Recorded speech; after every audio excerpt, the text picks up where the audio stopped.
આગળ વાત કરીએ તો નર્મદા ભાજપમાં રાજીનામાથી રાજકીય હલચલ પણ તેજ બની છે। જે પ્રમાણે માહિતી સામે આવી છે, પોઈચા બેઠક પર ટિકિટ ફાળવણી મુદ્દે હવે વિવાદ ઊભો થયો છે। જિલ્લા ભાજપના પૂર્વ મંત્રી સુરેશ વસાવાનું રાજીનામું સામે આવ્યું છે। ધારાસભ્ય દર્શના જરદોશના રાજકીય સલાહકાર હતા સુરેશ અને ઉમેદવારની પસંદગીથી અસંતોષ વ્યક્ત કરી રહ્યા છે। જિલ્લા પ્રમુખને પત્ર પણ મોકલ્યો છે। આદિવાસી સમાજ સાથે અન્યાયના આક્ષેપ સાથે વિરોધ કરી રહ્યા છે। સ્થાનિક સ્તરે ભાજપમાં અસંતોષનો માહોલ ઉભો થયો છે। નાંદોદ તાલુકામાં પોઈચા બેઠક જે આવેલી છે, પોઈચા બેઠક પર આદિવાસી સ્ત્રી અનામત છે।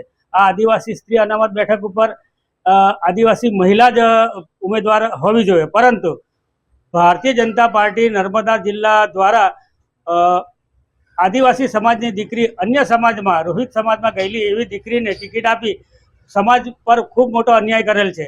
આ અન્યાયના વિરોધમાં ભારતીય જનતા પાર્ટીમાંથી મેં રાજીનામું આપ્યું છે।